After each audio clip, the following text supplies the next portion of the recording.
अस्सलाम वालेकुम, very good morning, welcome to new Pakistan. मैं हूं आपके साथ अनवर खावर। सबसे पहले हम बात करेंगे स्मोक की बिगड़ती हुई सूरत हाल और उसके असरात पर। आज एक बार फिर से लाहौर ने दुनिया के आलूदा तरीन शहरों की फहरिस्त में अपना पहला नंबर बरकरार रखा है। अमरीकी मौसमियाती इदारे की रिपोर्ट के मुताबिक आइंदा चंद दिनों में लाहौर में स्मोक की सूरत हाल मजीद ख़राब होने का खदशा है। हवा का मयार पहले ही खतरनाक हद तक पहुंच चुका है और 6, 7 और 8 नवंबर को ये 600 से 700 के दरमियान एयर क्वालिटी इंडेक्स हम देख रहे हैं। इसका सबसे बड़ा सबब भारत से आने वाली आलूदा हवा है जो मशरिक से मगरिब की जानिब सफ़र करती हुई लाहौर और उसके करीबी इलाकों को मुतासर कर रही है। फ़ज़ाई आलूदगी के इस तशवीशनाक मसले से निपटने के लिए पंजाब हुकूमत ने कई अहम इक़दाम उठाए हैं। सीनियर वज़ीर मरियम औरंगज़ेब ने शहरियों से खास एहतियात बरतने की अपील करते हुए स्मोक को कम करने के लिए मज़ीद तदाबीर इख्तियार करने का इंदिया दिया है।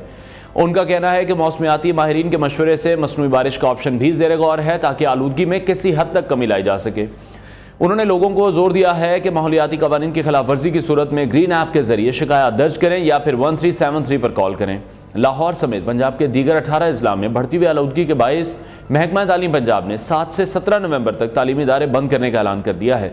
इस दौरान सरकारी और निजी सेकेंडरी और higher secondary schools online classes के जरिए तालीम फराहम करेंगे और इसके अलावा ट्यूशन सेंटर्स और अकेडमीज भी बंद रहेंगी। इससे कबल प्राइमरी तक स्कूल्स पहले ही एक हफ्ते के लिए बंद कर दिए गए थे ताकि बच्चों को आलूदगी से महफूज रखा जा सके। डीजी माहौलियात इमरान हामिद शेख ने भी सूरत हाल के पेश नज़र एक नोटिफिकेशन जारी किया है जिसके मुताबिक स्मोक से मुतासरा जो इलाके हैं वहाँ पर 31 जनवरी तक मास्क पहनना भी लाजमी करार दिया गया है। इस पाबंदी का जो मकसद है वो लोगों को आलूदगी के मुज़र असरात से बचाना है। बाहर निकलते वक्त मास्क पहनना लाजमी होगा ताकि शहरी सांस के अमराज और दीगर सेहत के मसाइल से बच सकें। पंजाब हुकूमत ने तमाम निजी और सरकारी दफातर में 50% अमले को वर्क फ्राम होम की सहूलत देने का फैसला भी किया है ताकि लोगों की नकलो हरकत में भी कमी आए और फ़ज़ाई आलूदगी मजीद ना बढ़े। सीनियर वज़ीर मरियम औरंगज़ेब ने इस मसले के देरपा हल के लिए इस बात पर भी जोर दिया कि पाकिस्तान और भारत को मिलकर काम करना होगा। दोनों ममालिक में जो सनती आलूदगी है, ट्रैफिक और खेतों में फसलों की बाकियात को जलाने जैसे जो मसाइल हैं वो एक जैसी शिद्दत से मौजूद हैं। अगर यह मसला बाहमी ताउन से हल ना किया गया तो हर साल ये ख़तरा ना सिर्फ हमारे बल्कि आने वाली नस्लों की सेहत के लिए भी संगीन मसाइल का सबब बनता रहेगा। इस हवाले से हम आगे चलकर भी मज़ीद बात करेंगे। प्रोग्राम के आगाज़ में एक और अहम इशू है जो कि है अमेरिका में हालिया सदारती इंतखाबात के हवाले से जिसके गैर मुतवक्का नताइज ने आलमी सियासत में तहलका मचा दिया है। जहाँ रिपब्लिकन पार्टी के उम्मीदवार डोनाल्ड ट्रंप ने एक शानदार कामयाबी हासिल करके दूसरी मरतबा अमरीका के सदर का ओहदा संभाल लिया है। 50 अमरीकी रियासतों में पोलिंग के नताइज के मुताबिक डोनाल्ड ट्रंप ने 277 इलेक्टोरल वोट हासिल किए जबकि उनके मद्दे मुकाबिल डेमोक्रेटिक पार्टी की उम्मीदवार कमला हैरिस थी जिन्होंने 226 इलेक्टोरल वोट हासिल किए। ट्रंप की इस फतह के बाद दुनिया के अहम ममालिक के सरबराहान ने उन्हें भरपूर मुबारकबाद पेश की। वज़ीर आज़म शहबाज शरीफ ने भी अपने पैगाम में उम्मीद जाहिर की कि दोनों ममालिक के ताल्लुकात में मज़ीद बेहतरी आएगी। चीन की वज़ारत ख़ारजा ने अमरीकी अवाम के इंतखाब की कदर करते हुए ट्रंप को मुबारकबाद दी और अमरीका के साथ बाहमी अमन ताल्लुकात की ज़रूरत पर जोर दिया। इसी तरह भारत के वज़ीर आज़म नरेंद्र मोदी ने भी ट्रंप को जामे आलमी शराकत दारी की पेशकश की और आलमी अमन इस्तेहकाम और खुशहाली के लिए मिलकर काम करने का आज़म जाहिर किया। रूसी सदर व्लादिमीर पुतिन की जानिब से सरकारी तौर पर कोई मुबारकबाद तो नहीं दी गई मगर क्रेमलिन ने इंदिया दिया है कि अमरीका यूक्रेन के तनाज़े को हल करने की अहलियत रखता है। तुर्किया के सदर रजब तय्यिप एर्दोगान ने उम्मीद जाहिर की कि दोनों ममालिक के ताल्लुकात मजीद मजबूत होंगे और अमरीका, फ़लस्तीन, रूस, यूक्रेन तनाज़े समेत दीगर इलाकाई मसाइल के हल में भी किरदार अदा करेगा। इसी तरह फ्रांस के सदर इमैनुअल मैक्रोन ने कहा कि वो मजीद अमन और खुशहाली के लिए अमरीका के साथ मिलकर काम करने के ख्वाह हैं जबकि बरतानवी वज़ीर आज़म केयर स्टारमर ने अमरीका और बरतानिया के करीबी ताल्लुकात को मजीद मुस्तहकम बनाने पर जोर दिया। ये नताइज आलमी सतह पर नई बहस का आगाज़ कर चुके हैं जहाँ नेटो के सेक्रेटरी जनरल मार्क रटे ने भी ट्रंप की क़यादत को इत्तेहाद के इस्तेहकाम का कलीदी अंसर करार दिया। इन मुबारकबादी पैगामात से जाहिर होता है कि आलमी बरादरी अमरीका की क़यादत को बड़ी अहमियत देती है और मुस्तकबिल में आलमी सतह पर उसकी रहनुमाई की भी मुंतज़िर है। ट्रंप की यह फतह उनके सियासी करियर के लिए भी एक बहुत बड़ी कामयाबी है जो कि उनके फ्लोरिडा के पाम बीच में किए गए खिताब में भी वाज़ेह नज़र आई जहां उन्होंने अपने हामियों से वादा किया है कि वो अमरीका को दोबारा अजीम बनाएंगे और कौम को नई बुलंदियों पर लेकर जाएंगे। इसी हवाले से हम हमारे साथ बात करने के लिए मौजूद हैं अमरीका में मौजूद सीनियर तजियाकार फवाद अहमद ने हमें ज्वाइन किया है। फवाद, बहुत शुक्रिया आपके वक्त के लिए। सबसे पहले तो मैं ये जानना चाहूँगा कि आप समझते हैं कि एज एक्सपेक्टेड रिजल्ट था ये जो हमें वहाँ पर वेव दिखाई दे रही थी जिस तरह की डोनाल्ड ट्रंप ने कैंपेन की? देखें जी अनवार, बहुत शुक्रिया आपका। बुनियादी तौर पर आप ये देखें कि जो सर्वे नताइज थे वो भी बहुत क्लोज थे और डोनाल्ड ट्रंप जो है वो जो जीते हैं वो बाआसानी जीते हैं। इस तरह सेनेट में भी उन्होंने अक्सरियत ली है। लेकिन अगर आप आम यहाँ पर बात करें तो देखिए अमेरिका के अंदर भी बिल्कुल वही हिसाब किताब है कि जो पाकिस्तान में है। महंगाई से लोग यहाँ पर परेशान थे, इमिग्रेशन के कानून के हवाले से जो है वो यहाँ पर ट्रंप अच्छी कैंपेन चला पाए थे। इसके अलावा एक रिपब्लिकन्स का हमेशा से कंजर्वेटिव रवैया रहा है कि जो बहरहाल किसी न किसी तरीके से मकबूल भी है अवाम के अंदर। अब बुनियादी तौर पर मसला ये था कि डोनाल्ड ट्रंप जिस कैंपेन को लेकर चले थे वो कैंपेन बहरहाल पॉपुलिस्ट कैंपेन है, उसके नारे इस तरह के थे, फिर एलन मस्क उनके साथ थे। इन तमाम चीज़ों को अगर आप मजमुआ करके देखें तो ख़ास तौर पर जो बाइडन साहब की जो कमज़ोरी थी कि बहैसियत एक सदर वो इस तरीके से अमेरिका के सोसाइटी के लिए काबिल कबूल नहीं थे, क्योंकि वो बहुत ज़्यादा फ़ाल नहीं थे। अमेरिका का सबसे अहम मामला ये है कि यहाँ हर फर्द अपना काम कर रहा है, फालियत जो है वो उसकी एक नज़र आती है। लेकिन जो बाइडन का मसला ये था कि वो सुना था कि 4 से 5-6 घंटे दे पाते थे काम को अपनी बुजुर्गी की वजह से। फिर अगर जो बाइडन होते तो आप देखते कि रिजल्ट और ज़्यादा एक तरफा हो जाते। कमाला हैरिस ने आके उस पूरे मामले को जो कैंपेन थी उसको एक 4 चांद लगाए थे, उसको एक जिला बख्शी थी। अगर ये जो बाइडन ने कैंपेन की होती तो शायद मार्जिन जो था शिकस्त का और ज्यादा होता। कमाला हैरिस के पास जितना वक्त था, जितनी देर वो कैंपेन कर सकी, जितना उनके ऊपर बोझ था, जाहिर है कि जो हुकूमत इनकम्बेंट होती है, जो जा रही होती है, या जो हुकूमत जो है वो 4-5 साल गुजार चुकी होती है, उसका एक बैगेज होता है। दुनिया भर में ऐसे ही होता है, पाकिस्तान में भी हमने ये असूल देखा है, दुनिया भर में यही असूल है कि जो हुकूमत करके जा रहा होता है लोग उससे खफा होते हैं। कोई महंगाई का जिम्मेदार उसको करार देता है, कोई बेरोजगारी का जिम्मेदार करार देता है, कोई अमेरिका की खारजा पॉलिसी का यहाँ पे जिम्मेदार करार दे रहा था कि जंगों को रुकवाने के अंदर अमेरिका किरदार अदा नहीं कर सका। ट्रंप ने आप देखें उन तमाम चीजों के ऊपर बहुत अच्छे से इस दफा कैंपेन की है। और अगर आप 2020 के मुकाबले में 2024 के ट्रंप को देखेंगे तो वो बड़ा मुख्तलिफ था। 2020 के अंदर मुसलमानों का शायद ही कोई धड़ा हो, चंद एक के अलावा के जो ट्रंप के साथ खड़ा हो, लेकिन इस दफा मिशिगन से लेके जो है वो न्यूयॉर्क तक और न्यूयॉर्क से लेकर आगे वाशिंगटन तक और वाशिंगटन से लेकर कैलिफोर्निया तक हर जगह ट्रंप ने कैंपेनिंग के अंदर जो है वो मुसलमानों से मुलाकात भी की। और यहाँ तक कि आखिर में तो ये मुतालबा कर दिया कि अगर मशरिक वस्ता में अमन चाहते हैं, उससे मुराद यही थी कि इसराइल वॉर और फिर जो मशरिक वस्ता की पूरी सूरत हाल है, तो उसके लिए जो है वो आप मुझे वोट दें और मैं, मतलब एक तरह से आप समझ लें कि उन्होंने मुसलमानों से वोट की अपील की थी। इसी तरीके से दिवाली के मौके पे उन्होंने हिंदू कम्युनिटी के लिए जो है वो कमेंट किए थे, उनके लिए ट्वीट किया था। वरना ट्रंप को इससे पहले ना देसियों की कोई फिक्र थी, ना मुसलमानों की कोई फिक्र थी, ना उसको ये इनके वोट चाहिए थे। तो आप देख लेंगे ट्रंप ने भी अपने आप को चेंज किया, उसने भी अपनी कैंपेनिंग के अंदर कुछ तब्दीली लाई, एंटी वॉर बनाकर अपने आप को पेश किया कि वो शायद जंगों के खिलाफ है। और हालांकि अगर आप तारीख उठाकर देखें तो रिपब्लिकन ने ही जंगें शुरू की और रिपब्लिकन ही जो है वो जंगों के अंदर जाते हैं। और बुनियादी तौर पर रिपब्लिकन जो है वो कंजर्वेटिव यहाँ की सोसाइटी में कहलाते हैं। देही वोट रिपब्लिकन के साथ ज्यादा है। लेकिन अगर आप इस वक्त की सूरत हाल जिस तरह से फवाद आप भी दुरुस्त फरमा रहे हैं, मशरिक वस्ता की सूरत हाल को लेकर उन्होंने कैंपेन में बार बार जिक्र किया, महंगाई के हवाले से उन्होंने बार बार जिक्र किया, तारकीन वतन के इशू को लेकर भी काफ़ी उन्होंने इस चीज़ को हाईलाइट किया। आपको लगता है कि तारकीन वतन के लिए अब काफ़ी मुश्किलात होने जा रही हैं अमरीका में, जैसे पहले भी ट्रंप के दौर में थी? देखिए उन्होंने बड़ा वाजे किया है। और अगर हम थोड़ा सा ना इसको मिक्स करके चले आते हैं, अगर आपके पासपोर्ट के ऊपर एक वैलिड वीजा है जो आपको अमेरिकन एम्बेसी ने जारी किया है, तो इसकी ना दुनिया भर में कोई पाबंदी है, ना ट्रंप पाबंदी लगाना चाहते हैं। अगर आप ये कहें कि जिस तरीके से मैं अपने काम के लिए यहाँ पर जो है आया हूँ, ज़ाहिर है इलेक्शन की कवरेज मेरा मकसद था स्पेसिफिक इस टूर के लिए, तो मैं अगर इलेक्शन की कवरेज के लिए वीजा लेकर आया हूँ तो मेरे पे ना कोई पाबंदी है, ना मुझे कोई रोकेगा।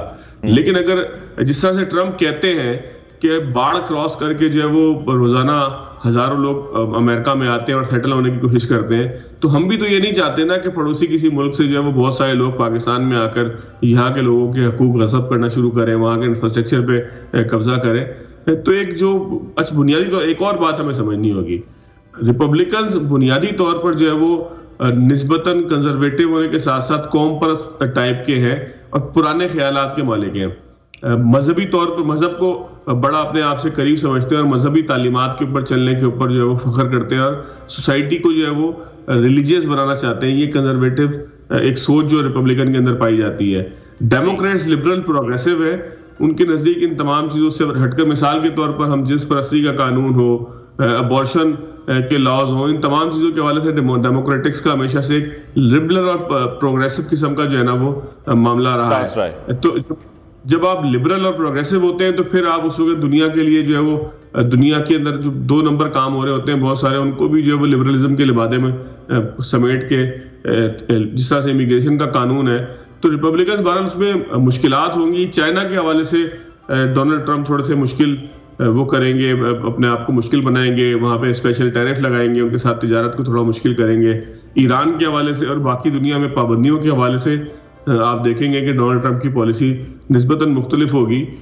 इमिग्रेशन के अंदर जो मैंने आपसे बात की कि नॉन इमिग्रेंट्स जो यहाँ पर जो इलीगल इमिग्रेंट्स आते थे, यानी कि बार टाप के दीवार टाप के आ रहे हैं या यहाँ आकर जो है वो 2 नंबर तरीके से मुल्क में दाखिल हो रहे हैं, उनके हवाले से पाबंदियां जरूर उनके लिए कहीं ना कहीं मुश्किलात होंगी और उनके उस हवाले से जरा सख्ती की जाएगी। अच्छा, दूसरी तरफ ट्रंप की जो ताकत के जरिए उनकी पॉलिसी है, आपको लगता है यूक्रेन रूस तनाज़े की अगर हम बात करें या दुनिया भर के जो दीगर तनाज़ात हैं उसके हल में किस तरह से मौसर साबित होगी? अभी उनके लिए एक बड़ा टास्क है क्योंकि उन्होंने अपनी कैंपेन में बहुत बड़ी बड़ी बातें की कि यूक्रेन रूस जो जंग है वो मैं रुकवा सकता हूँ, सीज फायर मैं करवा सकता हूँ, गजा में लबनान में जो सिचुएशन इस वक्त एस्केलेट करती है हमें दिखाई देती है इसराइल और ईरान के दरमियान। देखिए जी, ट्रंप ये तो जरूर करेंगे। इसराइल जाहिर है कि अब खुद भी इस जंग से निकलना चाहता है। आप मतलब कितने अरसे तक आप जंग की हालत में रहते हैं, कितने अरसे तक आप जो है वो लड़ते झगड़ते रहते हैं। फिर जो अमेरिका की अपनी इकोनॉमी है वो बर्दाश्त नहीं कर पा रही कि एक बहुत खतीर रकम इसराइल को भी दी जाए और उतनी ही खतीर रकम आप यूक्रेन को भी दें। अभी चंद दिन पहले टोनी ब्लिंकन का मैंने बयान जो है वो मेरे पास ईमेल पे आया हुआ था फॉरेन डिपार्टमेंट की तरफ से कि जिसमें उन्होंने स्टिंग्स मिसाइल देंगे और पता नहीं इस तरह की कौन कौन सी चीजें जो है वो यूक्रेन को देने की बात की थी। तो ट्रंप अब बहरहाल उन तमाम चीजों के ऊपर पाबंदी लगाएंगे, उनको जो है वो पुश बैक करेंगे, वहां से मामलात को हटाने की कोशिश करेंगे और इसका बुनियादी मकसद ये होगा कि अमेरिका जो है वो अपने खर्चे को कम करे, दिफाई अखराजात को कम कर सके जो दूसरे मुल्कों को देने के अंदर वो कर रहा है, और ताकत के जरिए अमन की बाली। बहरहाल इसमें कोई शक नहीं है, यहाँ तक कि पाकिस्तान और भारत के दरमियान भी होने वाली बहुत सारी अगर जंग हो जाती किसी मौके के ऊपर तो उसको अमेरिका ने जो है वो रोका है, ताकत के जरिए रोका है ना। अगर आपको फोन करके कोई कहे लड़ना नहीं है, इंसान के बच्चे बनो, तो आप डरते हैं उससे, तभी आप इंसान के बच्चे बन जाते हैं ना। तो इस तरीके से हम देखें तो अमेरिका का बहरहाल एक ताकतवर मुल्क है, सुपर पावर है, और सुपर पावर के पास बहरहाल ये इख्तियार होता है कि वो डरा कर भी लोगों को रोक सकता है। तो सबसे पहले तो हमें ये देखना होगा कि ट्रंप ने जो वादा किया था खासतौर पर मशरिक़ वस्ता की सूरत-ए-हाल को देखते हुए इसराइल की जुल्म और बर्बरियत को रोकने के हवाले से, सबसे पहले तो ट्रंप को अपने इस वादे की तरफ जाना चाहिए और मेरा ख्याल है वो जाएंगे भी। और यूक्रेन और रशिया की वॉर भी जो है वो दुनिया के लिए बहुत कोई फायदेमंद नहीं है। फिर आपने खुद भी बताया कि जो है वो डोनाल्ड ट्रंप को मुबारकबाद नहीं दी गई रशिया से, अभी आपने अपने इब्तिदाइये के अंदर बताया। तो डोनाल्ड ट्रंप बहरहाल ये नहीं चाहेंगे कि रशिया के साथ भी कोई ताल्लुकात बिगाड़े।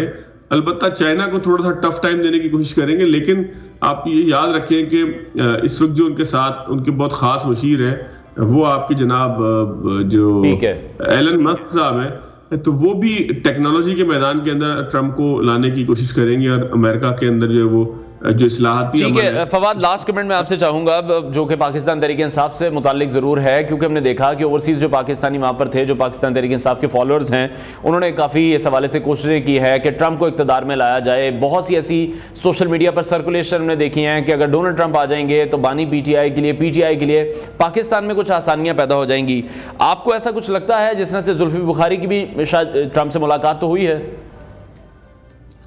ट्रंप से तो अनवार आप कभी तशरीफ लाइए और साथ 3-4 लाख डॉलर लेके आइएगा। 3-4 हज़ार नहीं, 3-4 लाख डॉलर।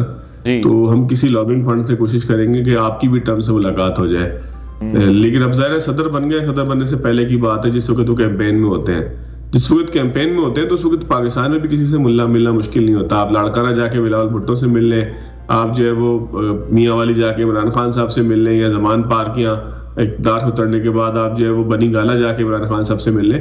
तो ये मिलना मिलाना कोई इतना बड़ा मसला खासतौर पे अमेरिका जैसे मुल्क में नहीं है कि जहां पर कैंपेन बहुत लीगल पैसों के साथ होती है। यहाँ काले पैसों से कैंपेन नहीं होती।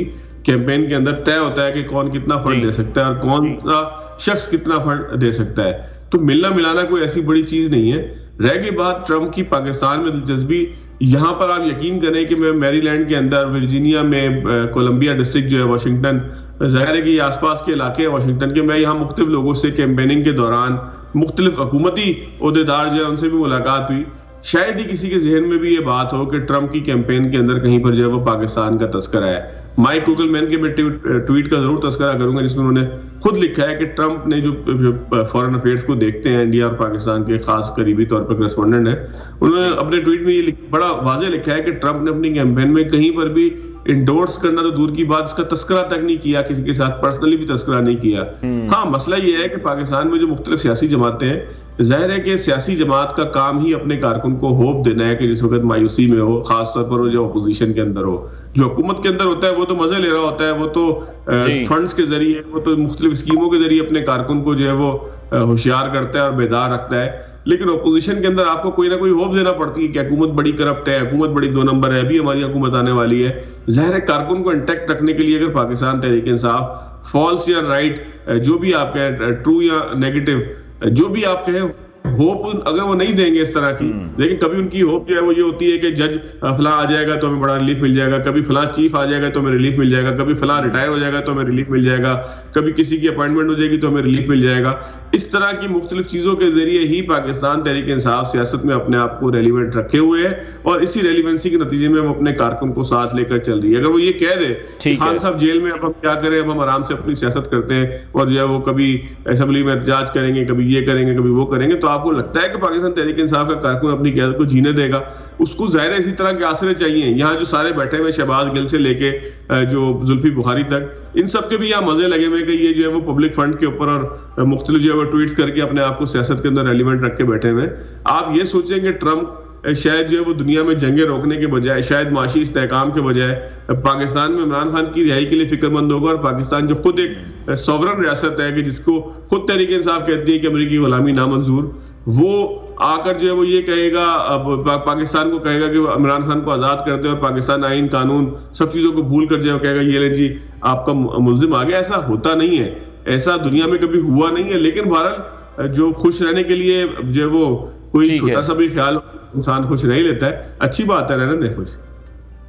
ठीक है, बहुत शुक्रिया सीनियर तजियाकार एंकर पर्सन फवाद अहमद हमारे साथ इन कॉन्वर्सेशन थे। और ये अब सूरत हाल है, जैसे से हम जिक्र भी कर रहे थे कि ट्रंप की ताकत के ज़रिए जो उनकी पॉलिसी है वो किस तरह से यूक्रेन और रूस की जंग की अगर हम बात करते हैं, गज़ा की सिचुएशन की हम बात करते हैं, लेबनान की सिचुएशन की हम बात करते हैं, और जो चीज़ें एस्केलेशन होती हुई हमें दिखाई दे रही हैं इसराइल और ईरान के दरमियान, किस तरह से अब डोनाल्ड ट्रंप जो अपनी कैंपेन में इन तमाम बातों का जिक्र करते रहे हैं, अब वो किस तरह से इन तमाम इशूज़ को सॉर्ट आउट करेंगे। मशरिक़ वस्ता की अगर हम बात कर रहे हैं, जनूबी एशिया में खुसूसन पाकिस्तान की बात करते हैं, भारत की बात करते हैं, तो ट्रंप के दौरे हुकूमत की जो पॉलिसियां हैं वो अब इन तमाम ममालिक पर किस तरह से असरअंदाज होंगी, ये देखना भी बाकी है। क्योंकि बहुत बड़े बड़े वादे, बहुत बड़े बड़े दावे ट्रंप की तरफ से अपनी कैंपेन में उन्होंने किए हैं। अब देखते हैं किस तरह से वो इन तमाम चीज़ों पर अमल भी करते हैं। अमेरिका और नेटो के जो ताल्लुकात हैं उस पर ट्रंप की वापसी के मुमकिन असरात क्या होंगे, ये भी देखना है कि यूरोपीय ममालिक अमरीकी क़यादत के इस्तेहकाम को बरकरार रख पाएंगे या नहीं।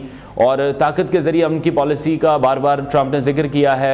यूक्रेन रूस तनाज़ा है, दुनिया भर के जो दीगर तनाज़ात हैं उसके हल में ये किस तरह से मौसर साबित होगा। ट्रंप का दोबारा जो इंतखाब है वो अमरीकी खारजा पॉलिसी में किस तरह से अहम तब्दीलियाँ लेकर आएगा, ख़ासतौर पर जब चीन की बात हम करते हैं। जिस तरह से फवाद भी अभी जिक्र कर रहे थे कि चाइना के साथ जो ट्रेड है उसमें शायद कुछ मुश्किलात अब मज़ीद बढ़ जाएंगी, मज़ीद कुछ सख्तियाँ या मज़ीद को लॉज उसके चेंज किए जाएंगे। ईरान की अगर हम बात करें, शुमारी कोरिया के हवाले से बात करें, क्योंकि ट्रंप के दौरे हुकूमत में भी हमने देखा जिस तरह से किम जोंग उन से उनकी मुलाकात होती रही, 3 बार उनकी मुलाकात हुई है। इसके साथ साथ ये भी कहा जाता है कि रशियन सदर के साथ भी उनके ताल्लुकात बहुत बेहतर हैं। इसी पर हम मज़ीद बात करेंगे। सीनियर तजियाकार आमिर हाशिम खाकवानी साहब ने हमें ज्वाइन किया है। खाकवानी साहब, बहुत शुक्रिया आपके वक्त के लिए। आप किस तरह से देख रहे हैं चीन और रूस के लिए अमेरिका में अगर हम बात करें तो ये तब्दीली क्या मायने रखती है? क्या इससे इन ममालिक के साथ जो अमेरिका के ताल्लुकात हैं उसमें सर्द मोरी बढ़ेगी या फिर ताल्लुकात आपको लगता है कि बेहतर होंगे? अब देखिए, ट्रंप जब पिछली बार प्रेसिडेंट थे तो चीन पे उन्होंने काफी टैरिफ लगाए। अभी भी वो जो अमेरिका में जो इम्पोर्ट्स हैं मुख्तलिफ ममालिक की, खासतौर पर चाइना की, उस पर पाबंदियां लगाने का उनका टैरिफ करके उनको थोड़ा सा मुझे एक रुकावट डाली जाती है। वो उनका है इरादा, तो उससे तो होगी। लेकिन रूस के साथ मुझे लगता है शायद ताल्लुकात में बेहतरी आएगी, क्योंकि अभी जो कुछ दिन पहले ही किताब बॉब वुडवर्ड की आई थी उसमें तो ये बताया गया था कि ट्रंप के रशियन प्रेसिडेंट पुतिन के साथ ताल्लुकात रहे हैं। तो सबसे अहम है मेरे ख्याल है, हम सब लोगों को जिसपे दिलचस्पी है कि जो ट्रंप ने बड़े वादे तौर पे कहा, प्रेसिडेंट ट्रंप ने, कि अमेरिका कोई नई जंग शुरू नहीं करेगा बल्कि जंगें चल रही है उनको खत्म कराएंगे। ये अहम है क्योंकि हमने देखा कि जहां भी खिते में, जहां भी दुनिया में कहीं पे बड़ी जंग होती है, पीछे अमेरिका का कोई ना कोई हाथ होता है। गजा का खासतौर पे आप देख लें, यूक्रेन वार को भी लंबा करने में अमेरिका और यूरोप का भी एक, बाग लोग ये कहते हैं, बाग एक्सपर्ट कहते हैं कि हाथ है, क्योंकि ये उन पे प्रेशर ही डाल रहे यूक्रेन पे कि कोई ना कोई पीस एग्रीमेंट हो या कोई सीज फायर हो, या इस तरह सूरत हो। तो ट्रंप के आने से मेरा ख्याल है यूक्रेन वार के खत्म होने की इम्कान खासे बढ़ेगी, और मुमकिन है गजा में भी सीज फायर भी हो और कोई नया हल निकले मिडिल ईस्ट का, क्योंकि माजी में उनके सऊदी अरब की प्रिंस के साथ और अमारात के प्रिंस के साथ बड़े करीबी ताल्लुक रहे, और वो एक पूरी कोशिश करते रहे कि इसराइल को तस्लीम किया जाए और साथ ही कोई एक रियासती फलस्तीन का हल निकले या कोई भी। तो ये चीजें इंपॉर्टेंट हैं, डेवलपमेंट होगी और बड़ी डेवलपमेंट होगी। खासतौर पर अगर कोई जंगें रुकती हैं तो जाहिर बात है तो बेहतरी आएगी। खासकर यूक्रेन वार के खात्मे से भी अब देखा ना, ऑयल प्राइसेस में और ये डॉलर, बहुत से मसाइल, हमारे मसाइल भी बहुत सारे यूक्रेन वार शुरू हुए। मिडिल ईस्ट का क्राइसिस अगर खत्म हो जाता है बढ़ने के बजाय, तो उससे भी खिते में भी जहर होगा, और फलस्तीनियों भी जो जुल्म अगर टूट रहा है और जो जिस तरह जुल्म हो रहा है उसमें अगर कमी आती है तो ये भी एक बड़ी बात होगी। और अमेरिकन के लिए मेरा ख्याल है कि ट्रंप का जो एक पूरा प्लान पहले भी उनका था कि इकोनॉमी, लोकल इकोनॉमी को सपोर्ट करने का और बढ़ाने का, तो उसमें बेहतरी भी आई थी। तो मेरा ख्याल है अमेरिकन इस पर खुश होंगे। इमिग्रेंट्स के लिए अलबत्ता ज्यादा अच्छी खबर नहीं है, क्योंकि वो काफी सख्त और इस दफा पहले से भी सख्त पॉलिसियां नाफिज करना चाह रहे हैं। तो अब देखिए क्या होता है। ठीक है, और दूसरी तरफ आप किस तरह से देख रहे हैं, अगर हम जनूबी एशिया की स्पेसिफिकली बात करें, खुसूसन पाकिस्तान और भारत की बात करें, तो वो बैलेंस से हम देखते हैं कि हमेशा से नहीं रहा अमेरिका का। जब हमारी जरूरत थी तब तो एक बड़ा अच्छा बैलेंस क्रिएट हुआ था। तो ट्रंप के दौरे हुकूमत की जो पॉलिसियां हैं वो पाकिस्तान और भारत के तनाजुर में किस तरह से असरअंदाज हो सकती हैं?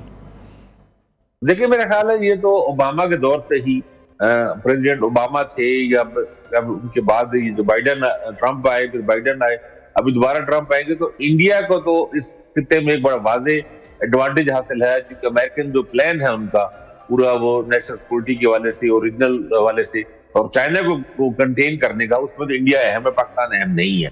पाकिस्तान की अहमियत तो अब नहीं है, ये उसकी बात ही नहीं है। तो मेरा ख्याल है ये यही पॉलिसी आगे बढ़ेगी। अलबत्ता पाकिस्तान में पोलिटिकली बहुत से लोग इंटरेस्टेड हैं, खासतौर पर पाकिस्तान तहरीक इंसाफ को लोग, उनको लग रहा है कि ट्रंप के आने के साथ शायद थोड़ा सा फायदा हो जाए, बानी पीटीआई को थोड़ा सा फायदा हो जाए, क्योंकि बाइडेन इंतजामिया जो थी, व्हाइट हाउस, बाइडेन का व्हाइट हाउस था, वो तो तहरीक इंसाफ के हवाले से और तहरीक इंसाफ के बानी इमरान खान के हवाले से बिल्कुल एक सर्द मोहरी का उसका था। और आपने देखा है कि अमेरिकी कांग्रेसमैन की 2 बार कोशिश हुई, एक बार करारदाद कांग्रेस में मंजूर हुई ईवान नुमाइंदगान में, और दूसरी बार के 60 से ज्यादा लोगों ने खत लिखा, लेकिन व्हाइट हाउस ने उस पर कोई रद्द-ए-अमल उस तरह वार्म नहीं था या वसन पीटीआई के नुक्ता नजर से नहीं था। अब मुमकिन है ट्रंप का थोड़ा सा मुख्तलिफ हो, क्योंकि ट्रंप एक बहुत अनप्रेडिक्टेबल आदमी है, और अमेरिकन एक्सपर्ट भी कहते हैं कि कुछ भी वो कर सकते हैं। वो एक दिन सुबह उठे और ट्वीट कर दें कोई भी तो मतलब कहने को ये कर सकते हैं कि इमरान खान को एक निशाना बनाया जा रहा है और वो उनको रिहा कर देना चाहिए। यानी ट्रंप ये किसी दिन हम सुबह भी ट्वीट पढ़ सकते हैं। ठीक है, और हमने ये भी देखा था कि जो इंटरनेशनल मीडिया है बड़ा, जब ट्रंप कैंपेन कर रहे थे तो कुछ कंपैरिजंस भी बानी पीटीआई के हवाले से और ट्रंप के हवाले से उनकी पर्सनल लाइफ को लेकर, उनकी पॉलिटिकल लाइफ को लेकर बहुत से कंपैरिजंस पेश किए गए थे। जी, कंपैरिजन तो बनते हैं, बहुत सारे बनते हैं, और मॉरल हवाले से भी इल्जाम हैं, स्कैंडल के भी इल्जाम हैं, पर्सनल लाइफ के, और भाई सारा कुछ जो हुआ, यानी आप देखें ना, जो 9 मई का यहाँ पे जो वाकया है, वहां पे कैपिटल हिल पे अपने सपोर्टर के लिए अटैक कराने का, जो अमेरिकी हिस्ट्री में कभी नहीं हुआ, वो इल्जाम ट्रंप पे मौजूद है। ट्रंप पे क्रिमिनल केसेस भी मौजूद है, और ट्रंप की भी एक पूरी मुखालफत की गई थी वहां। बहुत सारे मेन स्ट्रीम मीडिया में भी, बड़े मीडिया के चैनल, इस दफा वैसे ट्रंप की कामयाबी से ना अमेरिकन मीडिया बहुत डैमेज हुआ, खासकर न्यूयॉर्क टाइम्स, बड़े बड़े अखबार और CNN वगैरह, तो वो उनके नाम सर्वे धरे रह गए। ये 2016 में भी हुआ था, और आप तो देखे ना, अभी चंद दिन पहले ये न्यूयॉर्क टाइम्स ने बहुत सख्त एडिटोरियल लिखा, और कई उनके जो बड़े बासर जो मीडिया हाउसेज हैं वो सारे रह गए हैं। और जिस तरह एलन मस्क कहते हैं कि ट्विटर की जीत हुई है और ट्विटर हर तरफ फैला है, और अमेरिका में भी ये एक और नया पहलू है, पाकिस्तान में भी ये है कि मेन स्ट्रीम मीडिया में बाद एक हिस्सा पीटीआई के मुखालिफ रहा है, लेकिन उससे भी ज्यादा फर्क नहीं पड़ता। तो बहरहाल ये चीजें कंपेरिजन है, इंटरेस्टिंग है। मेरा ख्याल है ट्रंप का अमेरिका मुख्तलिफ होगा, ये बात तो तय है, यकीन से कहा जा सकता है कि बाइडेन के, क्योंकि बाइडेन हुकूमत बहुत कमजोर थी, अगर बाइडेन की जगह कुछ तरह तगड़ा अगर अमेरिकन प्रेसिडेंट होता तो गजा में शायद बहरान इतना लंबा ना होता। इसराइल की खिलाफ ठीक है, तो आमिर साहब इसका मतलब ये है कि जो अमरीकी खारजा पॉलिसी है, आपको लग रहा है कि बहुत अहम तब्दीलियां आने जा रही हैं, खासतौर पर चीन के हवाले से अगर हम देखें तो यही कहा जा रहा है कि ट्रेड को लेकर कुछ रिस्ट्रिक्शंस होंगी। ईरान के हवाले से अगर हम बात करें, शुमाली कोरिया के हवाले से, क्योंकि ट्रंप वाहिद सदर है जिनकी किम जोंग उन से 3 बार मुलाकात हो चुकी है। रशियन सदर की अगर हम बात करें, उनसे भी उनके ताल्लुकात बड़ी हद तक कहा जाता है कि बहुत बेहतर ताल्लुकात हैं, हत्ता कि अभी तक उन्होंने मुबारकबाद नहीं दी ट्रंप को। जी, लेकिन मैं आज भी देख रहा था कि रशियन मीडिया का है कि वो है कि मुबारकबाद देंगे, तो देंगे, मेरे ख्याल उनसे ताल्लुक बेहतरी ही आएगी। ट्रंप का बिल्कुल खारजा पॉलिसी पे असर पड़ेगा, वो अपनी मर्जी के फैसले करते हैं। थोड़ा सा जो कहना चाहिए ना, एक खास किस्म की थोड़ी सी सेल्फिश की अप्रोच वो भी उनमें नजर आती है कि भाई अमेरिका दूसरों के खर्चे क्यों उठाए। ये जंगो भाई वो उन्होंने पिछली बार भी जापान से भी मुतालबा किया था, यूरोपीय यूनियन से भी, कि आप लोग नेटो में और मामला से अपने पैसे बढ़ाएं और ज्यादा खर्चा उठाएं, और वो ट्रंप ऐसा प्रेसिडेंट है जो कह सकते हैं सबको। यानी असल में उनका जो सबसे स्ट्रांग पॉइंट है, वो पॉइंट उनका यही है कि वो बहुत अनप्रिडिक्टेबल है, वो कहीं भी कुछ भी कह सकते हैं, कर सकते हैं। और अब तो बड़ी पॉपुलर स्पोर्ट्स आता है, और आप देखिए इस बार ट्रंप ज्यादा ताकतवर है इसलिए कि सेनेट पे कंट्रोल है रिपब्लिकन का। ये कम होता है कि व्हाइट हाउस सेनेट दोनों में एक ही पार्टी की हुकूमत है। नीचे जो हाउस है, हाउस में मेजॉरिटी है, सेनेट में तो वाली कंट्रोल है। जब सेनेट में वाली कंट्रोल हो, उसका मतलब ये है कि आप अपनी अपॉइंटमेंट कर सकते हैं, मेजर बड़ी अपॉइंटमेंट मुकर्रर है, आप आसानी से कर सकते हैं। तो ठीक है, बहुत शुक्रिया सीनियर तजियाकार आमिर हाशिम खाकवानी साहब हमारे साथ इन कॉन्वर्सेशन थे। नाज़रीन ब्रेक लेते हैं, ब्रेक के बाद आपको दोबारा ज्वाइन करेंगे। Welcome back to new Pakistan. Pakistan और ऑस्ट्रेलिया के दरमियान होने वाले तीसरे वनडे मैच के हवाले से बड़ी खबर यह है कि ऑस्ट्रेलिया ने इस मैच के लिए अपनी टीम में अहम तब्दीलियां कर दी हैं। कप्तान पैट कमिंस समेत 5 खिलाड़ी मिचेल स्टार्क, जोश हेजलवुड, मानस लिबुशेन और स्टीव स्मिथ तीसरे वनडे में शिरकत नहीं करेंगे। ये खिलाड़ी भारत के खिलाफ बॉर्डर गावस्कर ट्रॉफी की तैयारी में मसरूफ़ हैं, जिसकी वजह से वो इस मैच में शामिल नहीं होंगे। उनकी जगह टीम में जेवियर हार्लेट, स्पेंसर जॉनसन और जोश फिलिप्स को शामिल किया गया है, जबकि जॉश इंग्लिस बतौर कप्तान क़यादत करने जा रहे हैं। जॉश इंग्लिस ऑस्ट्रेलिया के 30वें वनडे और 14वें T20 कप्तान बनने जा रहे हैं। उधर पाकिस्तान टीम के 6 खिलाड़ियों ने कराची में तरबियती कैंप भी मुकम्मल कर लिया है, जिसमें फील्डिंग, कैचिंग, बैटिंग और बॉलिंग पर खुसूसी तवज्जो दी गई है। ऑस्ट्रेलियाई कंडीशन से हम आहंग होने के लिए खिलाड़ियों ने मार्बल की स्लैब पर बैटिंग प्रैक्टिस भी की। इन खिलाड़ियों में उस्मान खान, अब्बास आफरीदी, उमर बिन यूसुफ, जहांदाद खान, साहबजादा फरहान और सुफियान मुकीम शामिल हैं, जो 10 नवंबर को ऑस्ट्रेलिया रवाना होंगे। पाकिस्तान और ऑस्ट्रेलिया के दरमियान पहला T20 14 नवंबर को खेला जाएगा। दूसरी तरफ ICC ने टेस्ट प्लेयर्स की ताज़ा रैंकिंग जारी कर दी है। बैटिंग रैंकिंग में इंग्लैंड के जो रूट पहले नंबर पर बरकरार हैं, जबकि उनके हम वतन हैरी ब्रूक एक दर्जे तरक्की के बाद तीसरे नंबर पर पहुंच चुके हैं। भारत के ऋषभ पंत भी 5 दर्जे तरक्की के बाद 6ठे नंबर पर आ चुके हैं। इसके साथ साथ पाकिस्तान के बाबर आजम और सलमान आगा की रैंकिंग में भी बेहतरी आई है। बॉलिंग रैंकिंग में साउथ अफ्रीका के रबादा का पहला नंबर बरकरार है, जबकि पाकिस्तान के नुमान अली 9वें नंबर पर मौजूद हैं। ऑलराउंडर्स की फहरिस्त में भारत के रविंद्र जडेजा का पहला नंबर है। और ये तब्दीलियां और तरक्की जो है, ये मुख्तलिफ टीमों के खिलाड़ियों की मौजूदा फॉर्म और तैयारियों को भी जाहिर करती है। और अब देखना यह है कि तीसरे वनडे में दोनों टीमों की कारकर्दगी कैसी रहती है और ICC की रैंकिंग में आइंदा क्या तब्दीलियां आती हैं। इसी हवाले से मजीद बात करेंगे। स्पोर्ट्स एनालिस्ट अहमद कुरैशी ने हमें ज्वाइन किया है। अहमद, बहुत शुक्रिया आपके वक्त के लिए। तीसरे वनडे मैच के लिए ऑस्ट्रेलिया के अहम खिलाड़ियों की जो अदम मौजूदगी है, उसको आप किस तरह से देख रहे हैं? पाकिस्तान के लिए कितनी फ़ायदेमंद हो सकती है ये? देखें, ऑस्ट्रेलिया के जो मेन प्लेयर्स हैं, क्योंकि उन्होंने बॉर्डर गावस्कर ट्रॉफी खेलनी है, इस वजह से जो टेस्ट प्लेयर्स हैं वो वाइट बॉल टीम को लीव कर जाएंगे।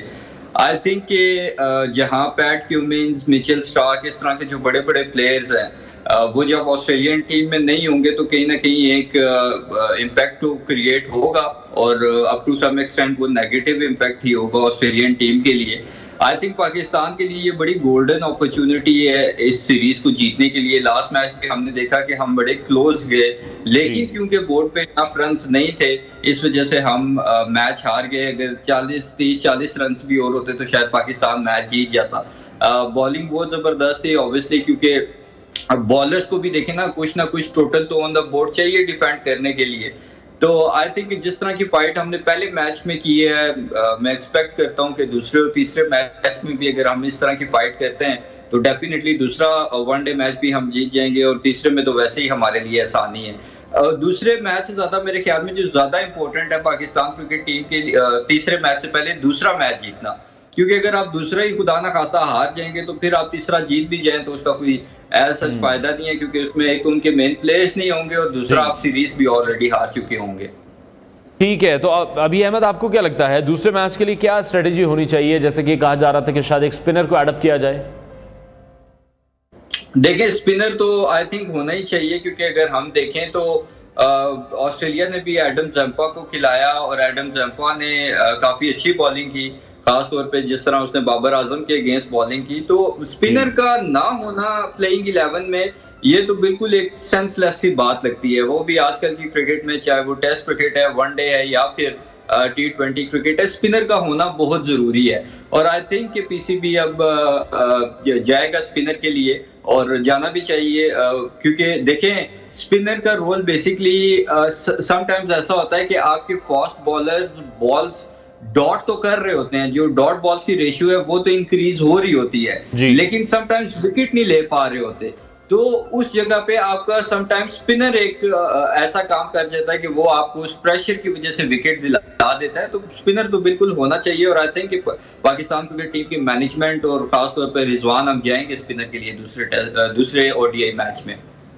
ठीक है, और ओपनिंग पेयर के हवाले से क्या कमेंट है आपका? क्योंकि हम देख रहे हैं कि काफ़ी अरसे से अब्दुल्ला शफीक और साइम अयूब दोनों ये में स्ट्रगल करते हुए दिखाई दे रहे हैं और पाकिस्तान को एक अच्छा जो ओपनिंग स्टैंड है वो फिर नहीं मिल पाता, जिसकी वजह से फिर पूरी टीम पर प्रेशर बन जाता है।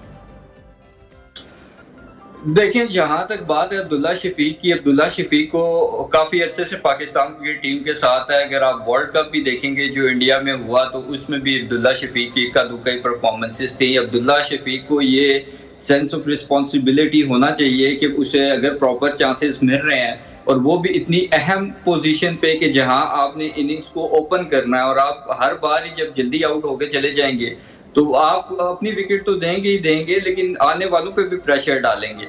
दूसरी तरफ सैम अयूब की जहां तक बात है, देखें सैम अयूब की तो मुझे समझ नहीं आती कि उसको किस बेस पे T20 भी आप खिलाई जा रहे हैं, टेस्ट भी खिलाई जा रहे हैं, वनडे भी खिलाई जा रहे हैं।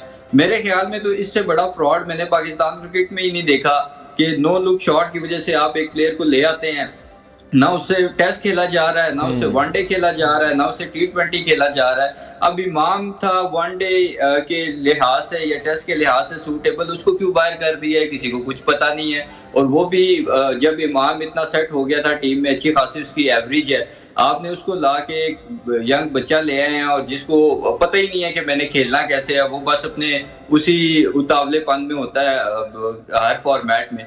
दूसरी तरफ इन दोनों को मेरे ख्याल में बहुत जरूरी है कि ये रिस्पॉन्सिबिलिटी लें और इनको बार बार अगर इनफ चांसेस मिल रहे हैं तो ये फिर बाबर आजम, शाहीन शाह अफरीदी और नसीम शाह का हाल देख लें किस तरह वो टीम से बाहर हुए टेस्ट सीरीज में इंग्लैंड के अगेंस्ट। तो मेरे ख्याल में अब पाकिस्तान क्रिकेट बोर्ड ने भी ये डिसाइड कर लिया है कि कोई भी प्लेयर चाहे वो कितना भी बड़ा नाम हो, वो पाकिस्तान क्रिकेट और पाकिस्तान क्रिकेट बोर्ड से बड़ा नहीं है। जो गिवन इनफ अपॉर्चुनिटीज में परफॉर्म नहीं करेगा उसको टीम से बाहर कर दिया जाएगा और होना भी यही चाहिए। ये सीरीज मेरे ख्याल में अब्दुल्ला शफीक और उसके साथ साथ सैम अयूब, इन दोनों का जो फ्यूचर है वो काफी हद तक डिफाइन कर देगी। ठीक है, और दूसरी तरफ जिस तरह से फखर जमान की कमी भी हमने देखा वो भी काफी महसूस हो रही है इन पिचेस पर। देखिए फखर जमान के साथ तो पीसीबी ने सीधा ब्लडर किया है। अगर उसने बाबर आजम के हक में वही बात एक ट्वीट कर ही दी थी, दोनों को लीग्स हैं, दोनों एक टीम में हैं, टीम मेट्स हैं, और फखर ने अपना एक पॉइंट ऑफ व्यू रख ही दिया था ट्वीट से। और पीसीबी को अगर ये लगा कि हमारा ही प्लेयर हमारे ही फैसले के अगेंस्ट गया है बाबर आजम के हक में ट्वीट करके, तो पीसीबी ने शो कॉज कर दिया था, उसको बुला के एक वार्निंग दे देते। आपने उसको पहले सेंट्रल कॉन्ट्रैक्ट से बाहर किया, फिर आपने उसको T20 और ODI की टीम से बाहर कर दिया, और ऐसे प्लेयर को कि ये 10 के 10 एक तरफ और वो अगर अकेला खड़ा हो जाए तो वो पाकिस्तान को मैचेस सिंगल हैंडेडली जिताने की एबिलिटी रखता है। आई थिंक ये फखर जमान की वाकई आपने ठीक कहा है कि कभी बहुत फील हुई है, खासतौर पे ओपनर्स की परफॉर्मेंसेस को देख के, और जो जिस तरह की ऑस्ट्रेलिया के पहले मैच में पिच थी और कंडीशंस थी और जो मैच का एक एनवायरनमेंट था, आई थिंक फखर जमान के लिए वो बड़ी आइडियल सिचुएशन थी। और मेरे ख्याल में अगर फखर जमान वहां होता और कुछ नहीं, 30-40 रन से अगर और कर देता तो पाकिस्तान शायद मैच जीत जाता और पाकिस्तान अभी काफ़ी हद तक रिलैक्स भी होता, क्योंकि आगे 2 मैचेस में से पाकिस्तान ने 1 मैच जीतना था और पाकिस्तान सीरीज जीत जाता। और देखें तीसरे टेस्ट मैच में उनके मेन प्लेयर्स हैं ही नहीं, तो ये डबल एडवांटेज था। अब तो खैर जो भी है, मेरे ख्याल से पाकिस्तान क्रिकेट टीम के लिए डू एंड डाई सिचुएशन है दूसरे टेस्ट मैच में। ठीक है। अच्छा, दूसरी तरफ लास्ट कमेंट मैं आपसे चाहूंगा, पाकिस्तान T20 स्क्वाड के तरबियती कैंप के हवाले से आप क्या कहना चाहेंगे, जिस तरह से मार्बल की स्लैब पर बैटिंग प्रैक्टिस की जा रही है ताकि जो ऑस्ट्रेलियावी कंडीशंस हैं उसको अच्छे तरीके से समझा जा सके? देखें, अच्छी बात है कि प्लेयर्स को भी खुद अंदाजा हुआ है, क्योंकि मेरी खुद भी 1-2 प्लेयर से बात हुई है, तो रात को ही उन्होंने बताया कि हमने जब पहला ODI मैच देखा उसके बाद हमें अंदाजा हुआ कि क्योंकि अगर आप जहांदार देख लें, सुफियान देख लें, उस्मान खान देख लें, अभी इनका ऑस्ट्रेलिया का ऐसा एक्सपीरियंस या एक्सपोजर नहीं है। तो जब उन्होंने मैच देखा पहला, तो उससे उनको अंदाजा हुआ, उसके अकॉर्डिंग वो प्रैक्टिसेस कर रहे हैं, ये अच्छी बात है। लेकिन अब कहने का मकसद ये है कि सिर्फ प्रैक्टिसेस पे ही ना रहें, इंटरनेशनल लेवल पे किसी भी प्लेयर के अंदर स्किल्स या टैलेंट की कमी नहीं होती।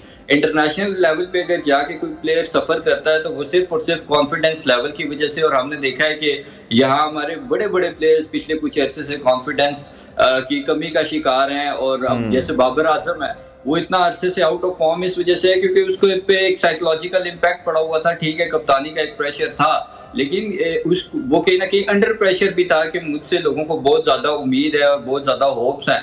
आई थिंक ये जो लड़के 3-4 जा रहे हैं, ये अभी नए हैं, यंग हैं, इनका क्योंकि पहला दौरा है, इन पे बहुत ज्यादा प्रेशर होगा ऑस्ट्रेलिया में जाके ऑस्ट्रेलिया के अगेंस्ट खेलना। तो आई होप कि ये अच्छा परफॉर्म करें और बाकी सारे प्लेयर्स भी जो यहाँ से तगड़े हों, क्योंकि जब आप यहाँ से तगड़े होंगे तो स्किल्स और टैलेंट तो ठीक है। बहुत शुक्रिया स्पोर्ट्स एनालिस्ट अहमद कुरैशी हमारे साथ इन कॉन्वर्सेशन थे। नाज़रीन, ब्रेक लेते हैं, ब्रेक के बाद आपको दोबारा ज्वाइन करेंगे।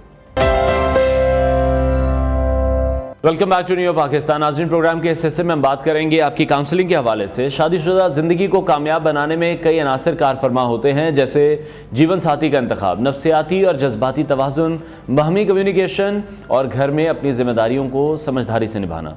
शादी एक ऐसा रिश्ता है जिसमें दोनों अफराद को अपनी शख्सियत और ख्यालात को एक दूसरे के करीब लाना होता है।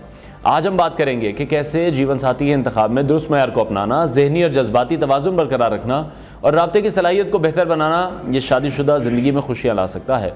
मैरिड लाइफ में साइकोलॉजिकल और इमोशनल मैनेजमेंट कैसे की जाती है, इख्तलाफात को संभालने का तरीका क्या होता है, कम्युनिकेशन को किस तरह से बेहतर बनाया जा सकता है, और सबसे इंपॉर्टेंट सुघड़ बहू और समझदार दामाद बनने के उसूल क्या हैं, इन सब पर बात करने के लिए हमारे साथ स्टूडियो में मौजूद हैं life mentoring coach Syed Samar Ahmad ने ज्वाइन किया है। समर साहब, बहुत शुक्रिया आपके वक्त के लिए। सबसे पहला जो मरहला है वो तो ये है, जीवन साथी का इंतखाब जब आपने करना है तो उस वक्त कौन कौन सी ऐसी चीज़ें हैं जो हमें अपने मतलब जहन में रखनी चाहिए?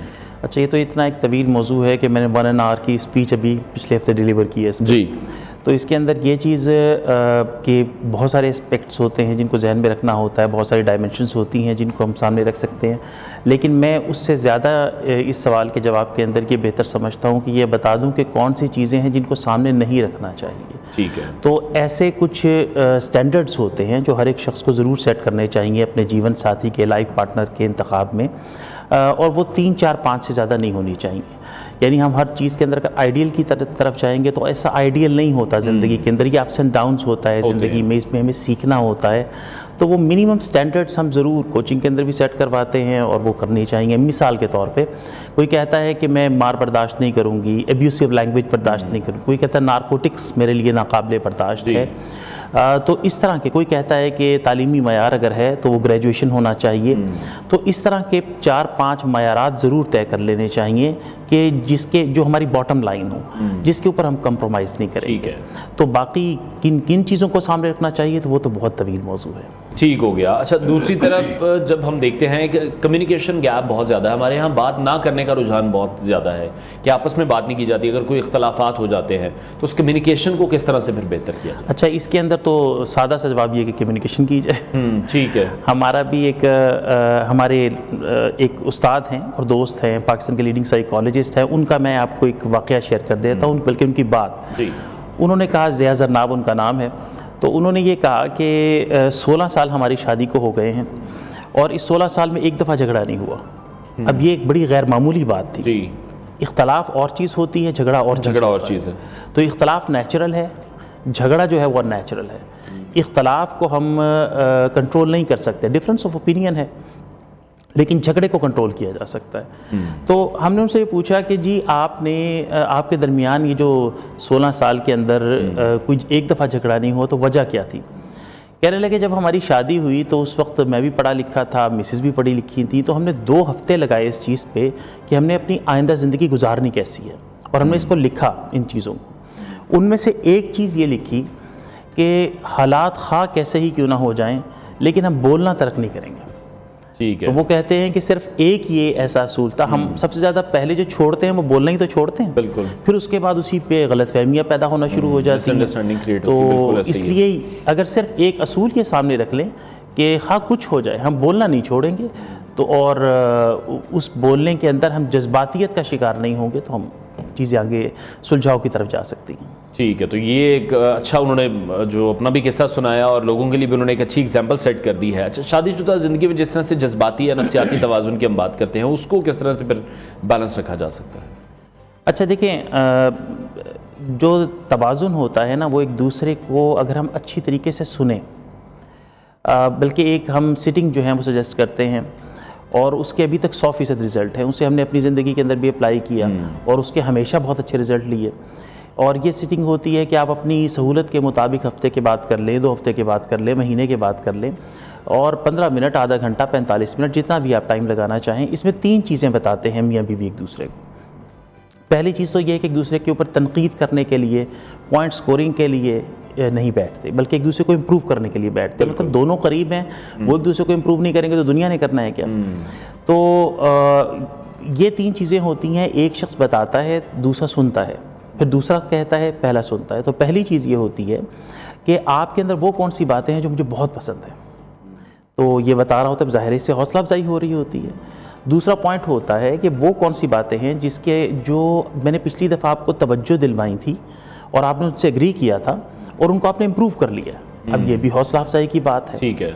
और इसमें अल्फाज बहुत अहम है। तीसरी चीज़ को देखिएगा कि हम ये नहीं कह रहे कि आप में कमियां क्या हैं, हम ये नहीं कह रहे कि आप में नक़ाइस क्या हैं, बल्कि हम ये कह रहे हैं कि एरियाज़ ऑफ इम्प्रूवमेंट क्या है, मेरे ख्याल में बात करने का तरीका, जो लफ्ज़ों का चुनाव है। ऑब्वियसली देखिए, अल्फाज जो होते हैं वो ज़ख्म भी लगाते हैं और वो गहराई में जाके मुतासिर भी करते हैं। ठीक है। तो अल्फाज ही हील भी करते हैं। यानी मैं आपको लतीफ़ा सुनाता हूँ, आप हंसते हैं, मैं किसी को गाली दे देता हूँ, गुस्से में आ जाते हैं, तो ये अल्फाज ही तो हैं, अल्फाज ही हैं। तो इसलिए इनका चुनाव बहुत अच्छा होना चाहिए।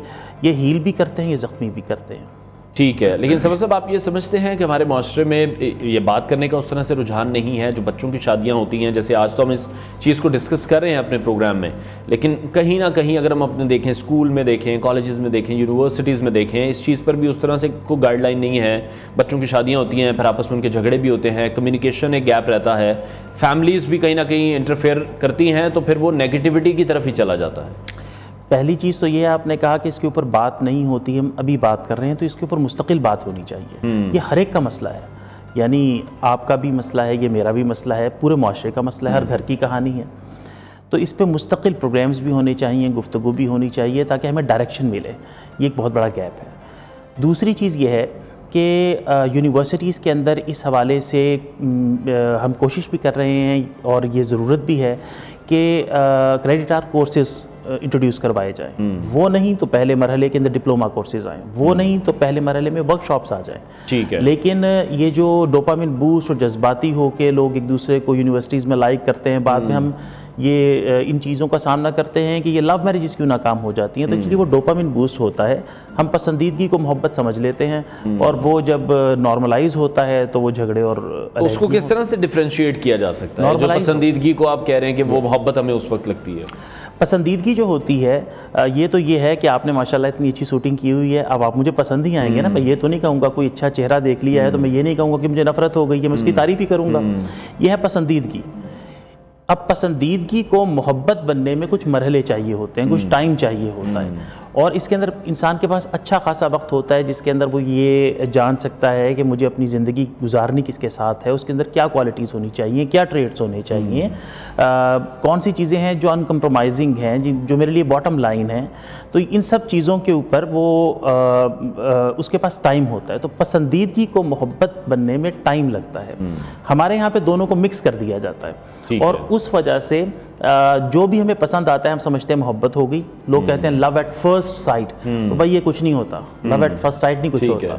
मोहब्बत जो होती है वो पसंदीदगी से आगे की चीज़ है और टाइम मांगती है। ठीक है। अच्छा, इसी तरह जब आपने एक एग्जांपल भी कोट हमें करके बताई है जो आपके दोस्त हैं कि उन्होंने किस तरह से पहले 2 हफ्ते इस चीज़ पर वर्किंग की कि हमने अपनी पूरी ज़िंदगी किस तरह से गुजारनी है, तो यही फिर इस चीज़ को ही फॉलो किया जाए कि शुरू के दिनों में जो मियाँ बीवी हैं वो इन तमाम बातों को बैठकर आपस में डिसाइड कर लें। जी, ये उसी वक्त वो करेंगे जब उनको इस बारे में आगाही होगी, इस हवाले से शऊर होगा। बिल्कुल।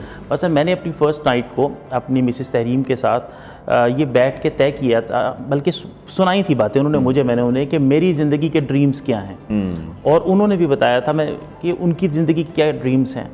लेकिन ये सब चीज़ें उसी वक्त होती हैं जब इंसान अच्छी तरह से वेल प्रिपेयर्ड होता है। अगर एक फ़ौज जंग आने पे लड़ना सीखेगी तो वो ऑलरेडी लेट है। बिल्कुल ऐसी ही है। ठीक है।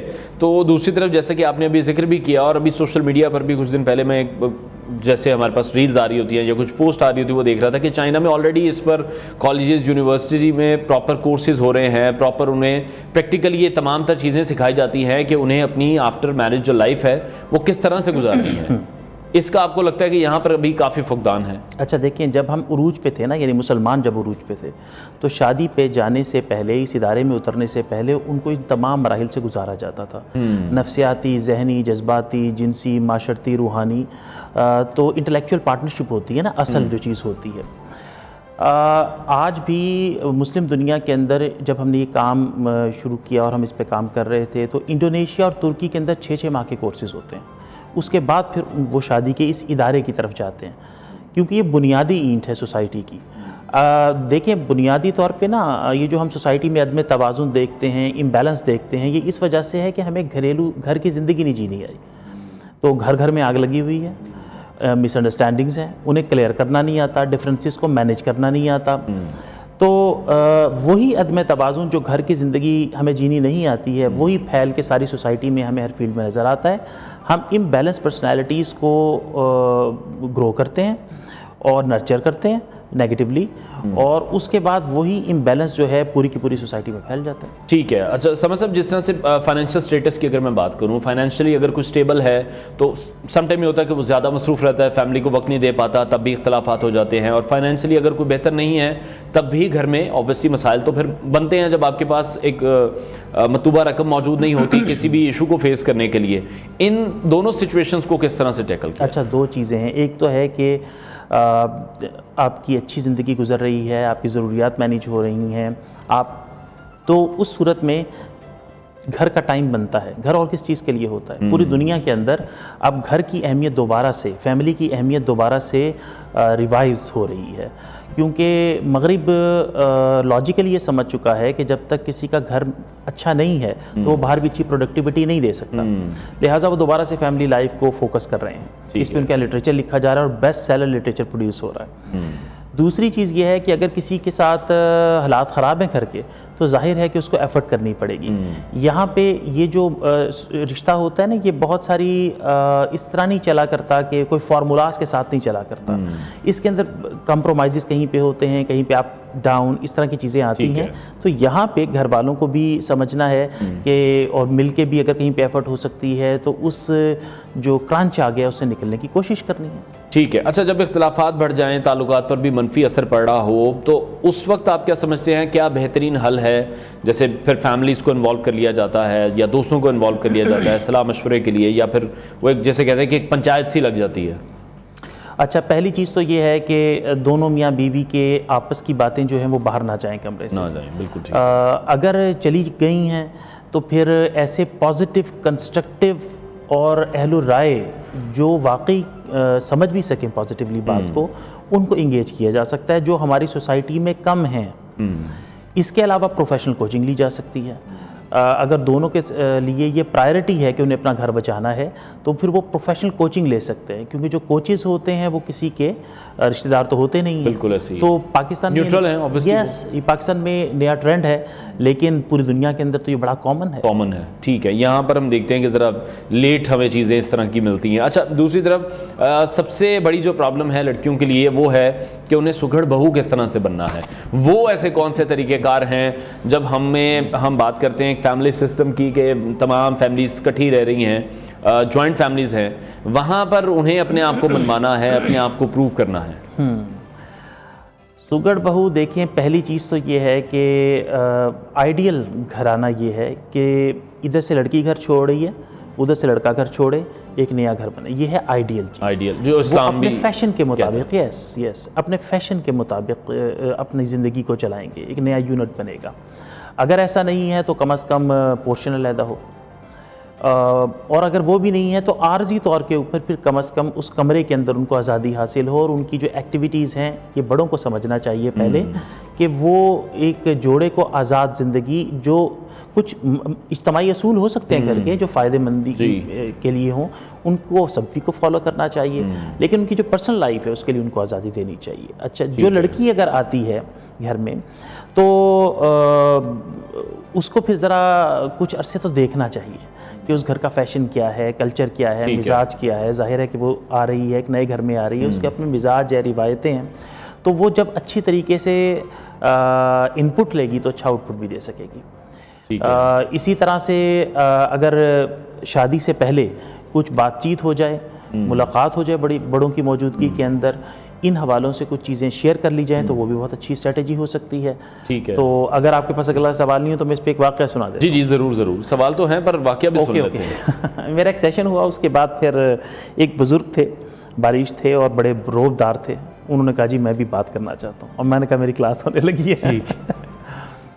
तो उन्होंने कहा कि जी जो आपने बात की है ना, हमने जब अपने बच्चों की शादियाँ की, सब बच्चों की शादियाँ की हैं, तो उसके अंदर ये किया है कि लड़की वालों को भी और लड़के वालों दोनों ने हमने किसी पार्क का मकाम रख लिया, किसी होटल का मकाम रख लिया, रेस्टोरेंट में, और वहाँ पे लड़का और लड़की दोनों को हमने बुला लिया, उनको साइड के ऊपर कर दिया। हम घर वाले ज़रा साइड पे हो गए कि ये आपस के अंदर बातचीत कर लें, और जो बेसिक स्टैंडर्ड्स हैं, जाहिर है पूरी की पूरी चीज़ तो नहीं जानी जा सकती, लेकिन ये जो शादी होती है ये चांसेस को बढ़ाने का नाम है, कामयाबी के चांसेस को। जहाँ पे हमें लगता है कि कामयाबी के चांसेस ज़्यादा है वहाँ पे हम शादी कर लेते हैं, जहाँ पे हमें लगता है कि नहीं है वहाँ पे हम नहीं करते हैं। तो वो कहते हैं कि दूसरा काम हमने ये किया कि लोग बताते हैं कि हमारे बच्चे के अंदर ये क्वालिटीज़ हैं, हमारे बच्चे में ये क्वालिटीज़ हैं, हमारी बच्ची में ये खूबियाँ, हमारी बच्ची में ये खूबियाँ हैं।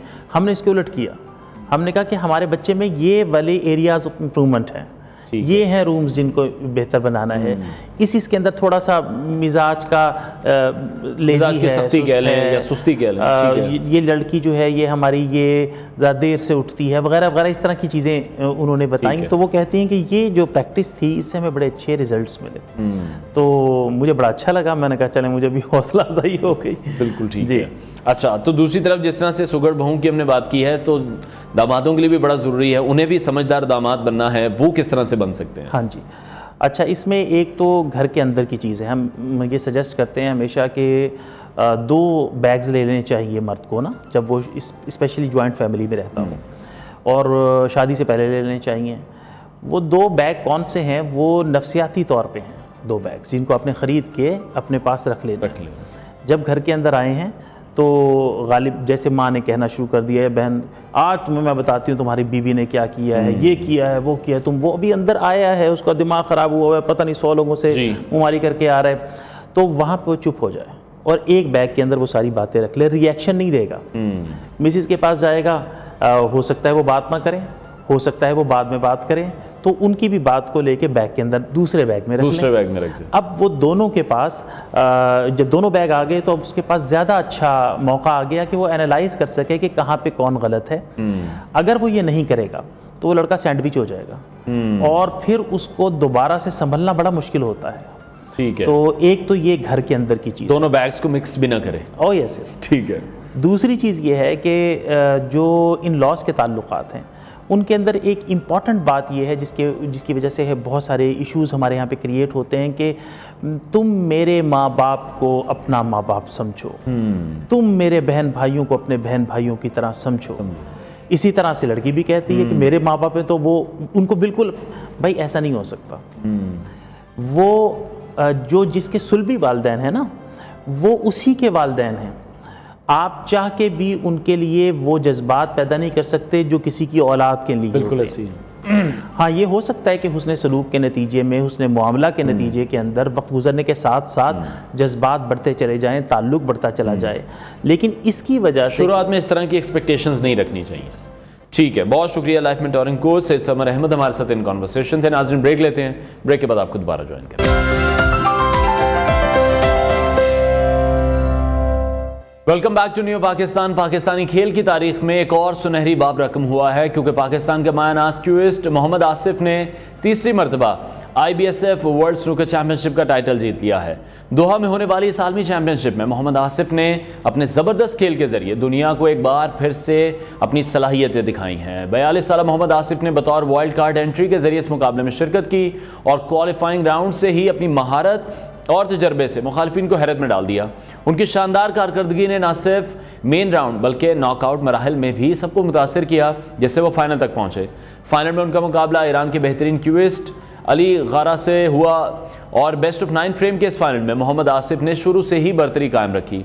पहले फ्रेम में मोहम्मद आसिफ ने 25 के मुकाबले में 70 पॉइंट्स के साथ कामयाबी हासिल की, जबकि दूसरे फ्रेम में अली ने मजबूत कमबैक किया और 94 के मुकाबले में 7 पॉइंट्स के स्कोर से मुकाबला बराबर किया। तीसरे फ्रेम में मोहम्मद आसिफ ने 62-8 के स्कोर के साथ दोबारा बरतरी हासिल की और चौथे फ्रेम में ज़बरदस्त कारकर्दगी का मुजाहरा करते हुए 106 का क्लियरेंस ब्रेक खेलकर 3-1 की बरतरी बना ली। ये इस टूर्नामेंट में उनका छठा सेंचुरी ब्रेक था, जिसने ये साबित कर दिया कि आसिफ अब भी एक चैंपियन है। 5वें फ्रेम में भी आसिफ की बरतरी बरकरार रही, जहां उन्होंने 82 पॉइंट स्कोर किए। इसके बाद अली ने छठे और 7वें फ्रेम में कुछ मज़ाहमत दिखाई और फ्रेम जीतने में कामयाब हुए, लेकिन 8वें फ्रेम में मोहम्मद आसिफ ने 93 का ब्रेक लगाकर मैच अपने नाम कर लिया और इसके साथ ही अपने करियर का तीसरा इनफरादी वर्ल्ड टाइटल जीत लिया। ये कामयाबी न सिर्फ मोहम्मद आसिफ बल्कि पाकिस्तान के लिए भी एक अजीम एजाज़ है। इस जीत के साथ आसिफ ने भारत के पंकज अडवाणी के 3 इनफरादी वर्ल्ड टाइटल्स का रिकॉर्ड भी बराबर कर दिया है और मजमूई तौर पर 5 आलमी टाइटल जीतकर पाकिस्तान के सबसे कामयाब क्यूइस्ट बन चुके हैं। इस मौके पर Pakistan billiard and snooker association के सदर जावेद करीम और चेयरमैन आलमगीर शेख ने मोहम्मद आसिफ को मुबारकबाद पेश की। सदर जावेद करीम ने कहा कि मोहम्मद आसिफ ने तीसरी मरतबा वर्ल्ड चैंपियन बनकर न सिर्फ अपनी सलाहियतों का मुजाहरा किया है बल्कि पाकिस्तान का नाम भी रोशन किया है। उन्होंने मजीद कहा कि मोहम्मद आसिफ के लिए कैश इनाम का भी जल्द ऐलान किया जाएगा। पाकिस्तान क्यूइंग एसोसिएशन के चेयरमैन आलमगीर शेख ने कहा कि वतन वापसी पर मोहम्मद आसिफ का शानदार इस्तकबाल किया जाएगा और उन्हें इस बड़ी कामयाबी पर खुसूसी एजाज़ात से भी नवाजा जाएगा, क्योंकि मोहम्मद आसिफ की यह कामयाबी यकीनन पाकिस्तान के स्नूकर खेल की दुनिया में एक अहम संग मील है और आने वाले नौजवान खिलाड़ियों के लिए भी हौसले और अज़्म की एक बेहतरीन मिसाल है। मोहम्मद आसिफ की ये जीत साबित करती है कि मेहनत, लगन और साबित कदमी के साथ कोई भी ख्वाब हकीकत में तब्दील किया जा सकता है और पाकिस्तान को बड़े अच्छे तरीके से रिप्रेजेंट करते हुए भी हमें दिखाई दे रहे हैं। ब्रेक लेते हैं नाजरीन, ब्रेक के बाद आपको दोबारा ज्वाइन करेंगे।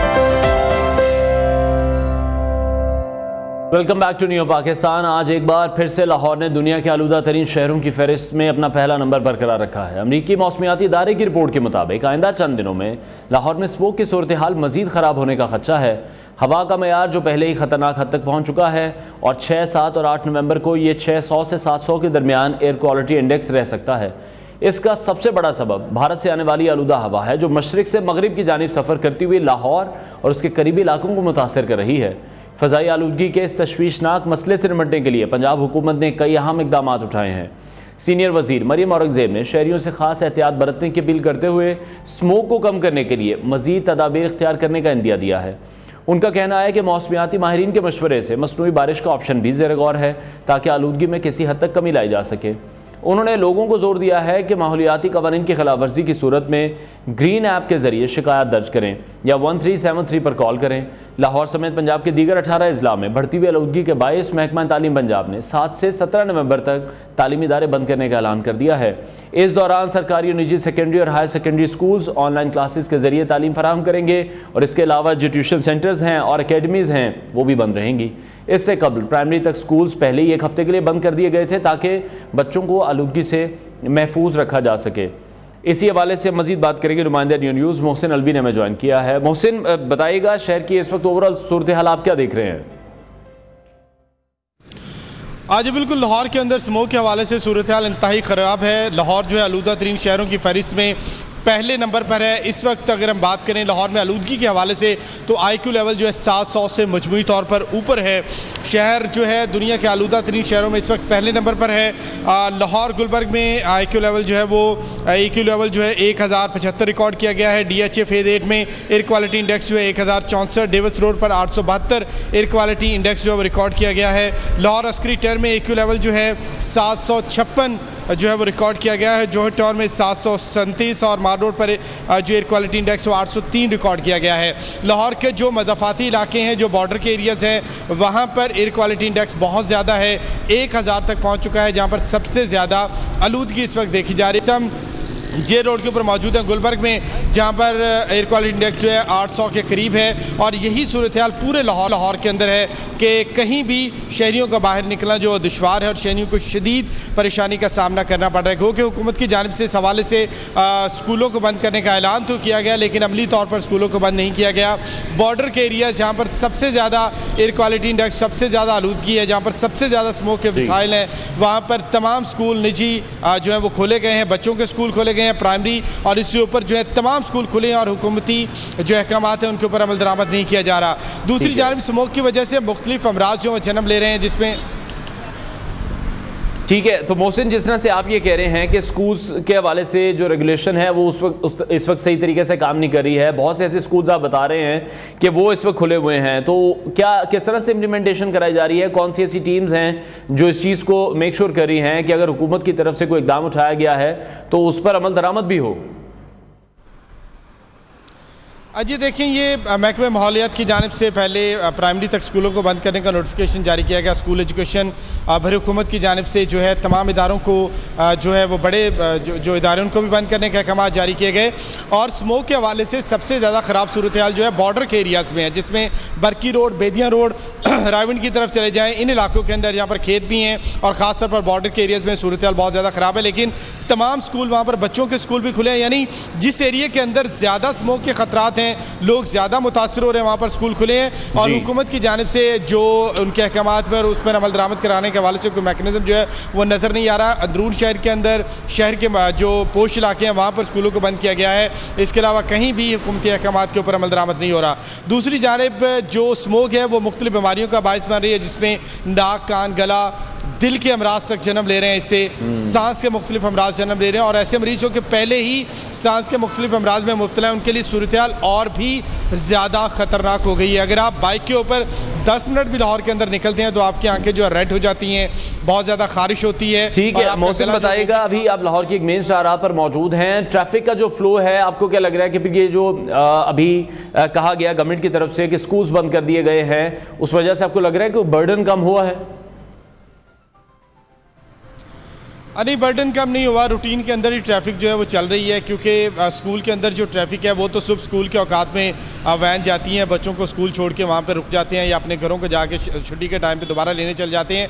ये जो ट्रैफिक इस वक्त हम देख रहे हैं, ये रूटीन की ट्रैफिक है, जो लोग अपने कारोबारी मामलात के लिए और इसके अलावा जो है दफातर के लिए बाहर निकले, और ये इसी तरह से रूटीन के मुताबिक चल रहा है। इसमें कोई खातर खा कमी हमें नज़र नहीं आ रही। और जैसे मैंने आपको बताया कि हुकूमत अपने ही जारी करदा अहकाम के ऊपर अमल दरामद कराने में भी पूरी तरह से नाकाम नजर आती है, जिसकी वजह से जो ट्रैफिक का बहाव है वो भी हम नहीं देख रहे। अभी आप मेरे पीछे भी आप देख सकते हैं, यहाँ पर लाइनें लगी हुई हैं, जे रोड है, और यही सूरत हाल पूरे शहर के अंदर मुख्तलिफ शाहराहों के ऊपर देखने को मिल रही है। ठीक है, बहुत शुक्रिया नुमाइंदा न्यूज़ मोहसिन अलवी हमें इस हवाले से अपडेट कर रहे थे। आगे बढ़ेंगे और अब बात करेंगे डिप्टी डायरेक्टर महकमा मौसमियात डॉक्टर मोहम्मद राना आतिफ ने हमें शो में ज्वाइन किया है। डॉक्टर साहब, बहुत शुक्रिया आपके वक्त के लिए। सबसे पहले मैं ये जानना चाहूँगा कि हुकूमत की तरफ से कहा जा रहा है बारहा कि आर्टिफिशियल रेन अगर करवाई जाती है तो उससे शायद कुछ बेहतरी आ जाएगी। पिछले साल भी हमने देखा कि आर्टिफिशियल रेन करवाई गई थी, लेकिन कोई इतना खास फ़र्क नहीं पड़ा था। इस हवाले से अभी क्या प्लानिंग है? आर्टिफिशियल रेन के हवाले से मैं थोड़ा सा बताता चलूं कि उसकी सक्सेस के लिए एटलीस्ट एटमॉस्फेरिक कंडीशंस जो हैं वो फेवरेबल होनी चाहिए। फॉर एग्जांपल क्लाउड्स की कोई लेयर्स अवेलेबल हों, उसके बाद वो एक्सपेरिमेंट जो है वो सक्सेसफुल होता है। मगर अभी करंट वीक में जो सिचुएशन जा रही है, वेदर कंडीशंस स्टेबल हैं और इसमें ड्राई वेदर रहने के इम्कानात हैं। आल्दो के एक कमिंग मंडे और ट्यूसडे में एक वेदर सिस्टम जो कि बालाई पंजाब, जो कि इस्लामाबाद और कश्मीर के इलाकों से गुजरेगा, और उसकी वजह से कुछ थोड़ा सा विंड पैटर्न जो है उसकी तब्दीली के इम्कानात हैं। तो वो हम एक्सपेक्ट करते हैं कि थोड़ा सा रिलीफ जो है वो कमिंग वीक में बुध जुमेरात तक जाके होपफुली आ जाएगा इसमें। ठीक है। और डॉक्टर साहब, स्मोक के इस शिद्दत से बढ़ने की वजूहात आप क्या समझते हैं? क्या जिस तरह से हम भी काफ़ी दिनों से इस चीज़ को रिपोर्ट कर रहे हैं, भारत से आने वाली जो आलूदा हवा है उसका असर ज़्यादा शामिल है? मैं एक रिपोर्ट कोट करूंगा जिसमें ऑलरेडी जो कंट्रीब्यूटिंग फैक्टर्स हैं जिसमें स्मोक के, उसमें सबसे ज़्यादा जो कंट्रीब्यूटिंग फैक्टर है वो है व्हीकुलर एमिशन, और बाकी जो बर्निंग, क्रॉप बर्निंग और जो क्रॉप रिमेन बर्निंग्स जो हैं उसका जो कंट्रीब्यूशन है वो अबाउट 15 to 20% है। हाउएवर अभी रिसेंट जो विंड का जो पैटर्न है वो स्लाइटली ईस्टर्ली ज़रूर रहा है पिछले दिनों में, मगर अनफॉर्चुनेटली हमारे जो नॉर्थ वेस्ट रीजन है यहाँ पे भी बहुत ज़्यादा क्रॉप रेजिडुअल बर्निंग के जो इवेंट्स हुए हैं, विटनेस हुए हैं, और इसकी वजह से भी एटमॉस्फेयर के लिए कोई बाउंड्री नहीं है वो, और कोई एज सच विंड स्पीड भी कोई इतनी ज़्यादा नहीं रही, दोनों चाहे वो ईस्टर्ली हो चाहे वो नॉर्थर्ली हो या नॉर्थ वेस्टर्ली हो। तो स्टेबल एटमॉस्फेरिक कंडीशन में तो ये एक्यूमुलेट होना ही होता है। तो ठीक है। और आइंदा दिनों में भी फिर यही सूरत आपको दिखाई दे रही है? लाहौर की बात करें या उसके गिरदनवा की बात करें, वहां पर एयर क्वालिटी इंडेक्स जो है वो मजीद खराब होने का ही खदशा है?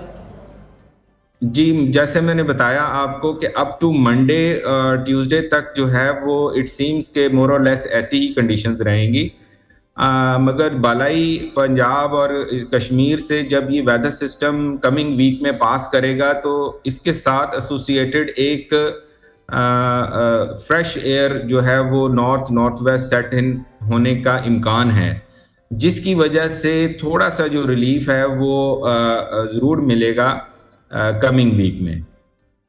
ठीक है। और डॉक्टर साहब, आप क्या समझते हैं स्मोक की जो मौजूदा सूरत हाल है, पंजाब हुकूमत की तरफ से जितने भी इकदाम उठाए गए हैं, कितने ये मौसर साबित हो सकते हैं? जैसे अब हम देख रहे हैं कि स्कूल्स बंद कर दिए गए हैं, वर्क फ्रॉम होम की बात की जा रही है, जो भी मोटर व्हीकल्स हैं लोगों को ये कहा जा रहा है कि उसकी मेंटेनेंस प्रॉपर तरीके से करवाई जाए, जो भी गाड़ियाँ, रिक्शों की अगर हम बात करें, बसों की बात करें, वो अगर धुआं छोड़ रही हैं जो कि हमारी फ़ज़ा के लिए बहुत ज़्यादा नुकसानदेह है, ख़ासतौर पर इन महीनों में, आपको लगता है कि उन पर कंट्रोल कितना ज़्यादा ज़रूरी है? और पूरा साल ये प्रैक्टिस रहेगी तो हम इस पर कंट्रोल कर सकेंगे? सिर्फ ऐसे तो नहीं हो सकता कि 1-2 महीने सिर्फ सख्ती की जाए?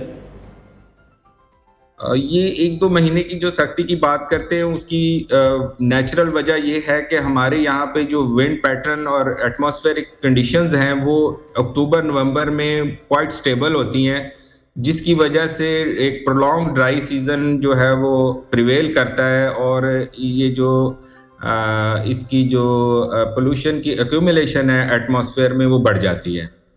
और गवर्नमेंट के जो इक़दाम हैं वो डेफिनेटली इसमें सपोर्टिव होंगे और ज़्यादा से ज़्यादा लोगों को इसमें इसके मुज़र असरात से बचाने के लिए हेल्पफुल साबित होंगे। ठीक है। और जिस तरह से ग्रीन ऐप लॉन्च की गई है, हुकूमती शिकायत नंबर भी एक मौजूद है, उस पर जो रिपोर्ट्स मौसूल हो रही हैं उस पर किस तरह से अमल दरामद किया जा रहा है? अभी भी हम देख रहे हैं कि बहुत सी ऐसी गाड़ियां, बसें सड़कों पर मौजूद हैं जो धुआं छोड़ रही हैं, कोई उस तरह से उनकी रोकथाम नहीं हो रही, चालान उस तरह से शायद नहीं किए जा रहे या उन गाड़ियों को बंद नहीं किया जा रहा। और अगर कंस्ट्रक्शन के हवाले से अगर हम बात करें तो कंस्ट्रक्शंस के भी कुछ SOPs हैं जो कि फिर फ़ज़ा में आलूदगी का बाइस बन रहे हैं। जी, अभी रिसेंट वीक, पास्ट वीक में ये जो पॉलिसी इम्प्लीमेंट की है जिसमें बहुत सारी जो एनफोर्स की गई हैं प्रिकॉशनरी मेजर्स जिसको हम बोलते हैं वो ऑलरेडी इम्पोज किए गए हैं, मगर ये एक इनफरादी जो है, हर बंदे का इनफरादी रोल है इसमें, किरदार बनता है कि वो इसको अपनी रिस्पॉन्सिबिलिटी समझते हुए इसको एड्रेस करे।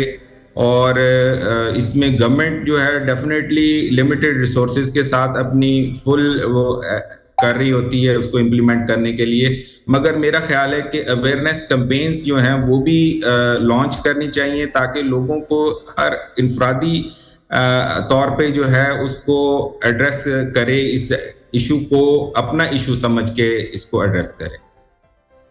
ठीक है। और डॉक्टर साहब, जिस तरह से 2016 से हम देख रहे हैं कि ये जो स्मोक का एक इशू है, ये पाकिस्तान और हिंदुस्तान दोनों ही इसको फेस कर रहे हैं, आप क्या समझते हैं भारत और पाकिस्तान के दरमियान फिर आलूदगी के मसले पर बाहमी ताउन की भी जरूरत है, और इस हवाले से क्या किसी मुश्तरका मंसूबे की बातचीत अभी हो रही है? इसके बारे में एनवायरनमेंट प्रोटेक्शन एजेंसी बेहतर बता सकती है, EPA जो है वो आपको, मगर डेफिनेटली दोनों क्रॉस बॉर्डर जो है वो कोलैबोरेशन जो है वो बहुत ज़रूरी है इसके लिए कि ताकि दोनों साइड्स पे जो अवामिल हैं, जो कार फरमा हैं, इसको पोल्यूशन को बढ़ाने में, उसके ऊपर कंट्रोल करने में वो मददगार साबित हों। ठीक है। और आप क्या समझते हैं, क्या ऐसी लॉन्ग टर्म प्लानिंग होनी चाहिए तवील मुद्दती बुनियादों पर इस मसले को हल करने के लिए? हमें कौन से इकदाम की ज़रूरत है? जी डेफिनेटली इसके ऊपर लॉन्ग टर्म, शॉर्ट टर्म जो है वो उनका अपना किरदार है, मगर लॉन्ग टर्म प्लानिंग में भी जो आपकी फॉर एग्जांपल जो आपकी ट्रैफिक जो है, जिस तरह मैंने आपको पहले बताया कि वो मेन कंट्रीब्यूटर जो है वो व्हीकुलर एमिशंस जो हैं वो इसमें रोल प्ले करती हैं। तो लॉन्ग टर्म में सिटी के अंदर एटलीस्ट जो है वो इलेक्ट्रिक बसेस और पब्लिक ट्रांसपोर्ट का अच्छा होना और उसको ज़्यादा फ्रीक्वेंटली अवेलेबल होना, ताकि लोग इंडिविजुअल जो है वो अपनी गाड़ियां यूज़ करने की बजाय पब्लिक ट्रांसपोर्ट जो है वो प्रमोट करें उसको यूज़ करना, और ये लॉन्ग टर्म प्लानिंग में शामिल होनी चाहिए। ठीक है। और डॉक्टर साहब ये भी बताइएगा साथ साथ के मौसम के हवाले से क्या कोई ऐसी अपडेट है, क्या कोई हालिया कुछ दिनों में या किसी हफ्ते में कोई बारिश के इम्कानात हैं जिससे शायद ये मामला काफ़ी हद तक सेटल हो सकता है? जी, मैंने जैसे आपको पहले बताया कि हमारे जो लाहौर के हवाले से कम कोई 1 वीक तक कोई एज सच बारिश का सिस्टम हमें अभी नज़र नहीं आ रहा, जो फेवरेबल कंडीशंस होती हैं जो बारिश बरसात के लिए साबित हों। मगर ये है कि बलाई जो पंजाब है, इसमें इस्लामाबाद और कश्मीर के एरियाज़ है, वहाँ पे आइंदा आने वाले सोमवार और मंगल को एक सिस्टम जो है वो वेस्टर्ली वेव, जिसको मगरबी हवाओं का सिलसिला हम कहते हैं, वो पास करने का इम्कान है, जिसकी वजह से उसके साथ जो एसोसिएटेड एयर है, फ्रेश एयर होती है नॉर्थ वेस्ट से, जो हमारे पास वेस्ट से हमारे पास पहुंचती है, वो काफ़ी हद तक स्मोक को कंट्रोल करने में, हमें स्मोक को थोड़ा डिसिपेट करने में, कम करने में हमारे लिए हेल्पफुल होगी। ठीक है, बहुत शुक्रिया। डिप्टी डायरेक्टर महकमा मौसमियात डॉक्टर मोहम्मद राना आतिफ हमारे साथ इन कॉन्वर्सेशन थे। और इंडिविजुअली भी हम तमाम लोगों की जिम्मेदारी बनती है कि हम अपने माहौल का भी ख्याल रखें और एटलीस्ट जो हमारे मोटर व्हीकल्स हैं उनकी जो ट्यूनिंग है वो वक्त पर करवाई जाए। हमारी गाड़ियों में से, बसों में से, रिक्शों में से जो धुएँ का अखराज है वो नहीं होना चाहिए। हुकूमत तो अपनी तरफ से जितने भी इकदाम कर सकती है वो कर रही है, लेकिन हमें भी साथ ये चाहिए कि हम इन हालात में ज़्यादा से ज़्यादा हुकूमत के लिए भी मुआविनगार साबित हों। जिस तरह से वर्क फ्रॉम होम करने की तजवीज़ है वो भी मौसर साबित हो सकती है। स्कूल्स अभी बंद कर दिए गए हैं, तो ये तमाम तर जो अभी हम देख रहे हैं कि हुकूमत की तरफ से इन तमाम तर इशूज़ पर बात की जा रही है। हिंदुस्तान से बात करने की बात भी की जा रही है कि किसी न किसी तरीके से इस मसले को हमेशा के लिए सॉर्ट आउट किया जाए। प्रोग्राम का वक्त नाज़रीन ख़त्म हुआ है। इंशाल्लाह कल फिर आपसे मुलाकात करेंगे। अपना बहुत सारा ख्याल रखिए, इजाज़त दीजिए, अल्लाह हाफ़िज़।